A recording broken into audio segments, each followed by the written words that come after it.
Hey, what's up? Welcome back to the channel. My name is Ben Farmer and I've been a professional photographer and videographer for about 10 years. Today I'm really excited because I want to talk about my first film camera, and it's very special. This is a Canon AE-1 program. It's very special to me because it is my dad's camera. My dad loved taking photos on this thing. I remember him taking photos on this thing. And if you know anything about the AE-1, let me hold this up to the microphone here. It has that really like sneeze sound, and I really love that. It's just such a cool sound. It's just an iconic noise from the AE-1. But anyway, so off topic, sorry. I used this for the first time in my darkroom photography class in college. I asked him if I could borrow it, and I ran a bunch of film through it. This was such a great camera to learn on because it has a program mode on it. And if you don't know what program means, it basically means the camera is going to work for you and pick your shutter speed, and you can just kind of dial in your aperture as you want to.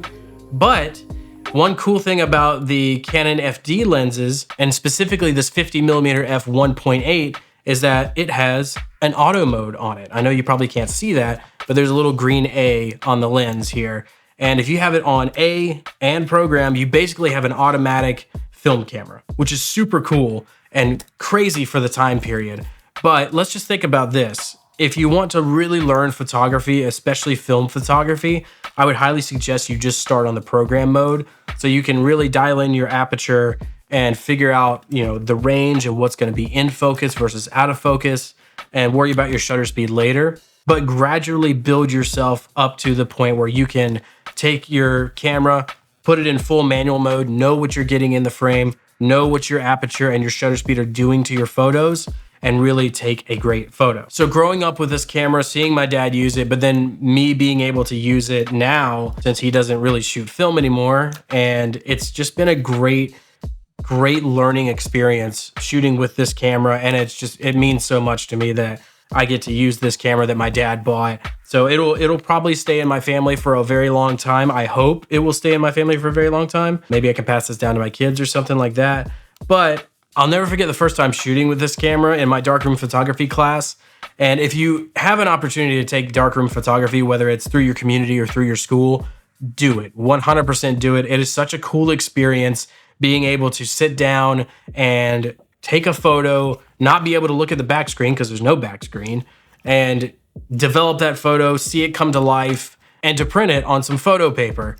It is just the coolest experience. So I highly recommend you do that. I really loved my darkroom photography class. My professor was super cool. Miss Cheryl, she was amazing, taught me everything I know about photography. Miss Cheryl, hope you're watching this. I hope you're doing well. Thank you so much for taking the time to show me how photography works, and specifically film photography, and for introducing me to my favorite photographer of all time, Nick Brandt, which we'll talk about in a different video. Throughout that class, I really enjoyed using my dad's film camera. It was so cool just to be able to tell people that. I was so excited when everyone was like, well, what camera are you using? Where did you get it? Well, this was my dad's camera.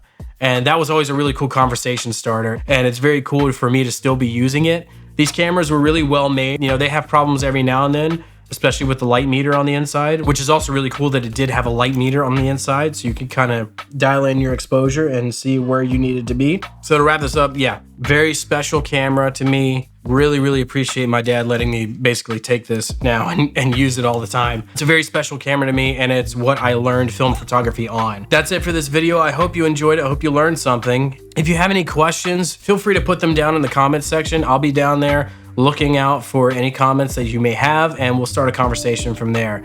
If you have started film photography, let me know what camera you shoot with down below as well. Thank you so much for watching. Please remember to like and subscribe and share with your friends, and I'll see you in the next video.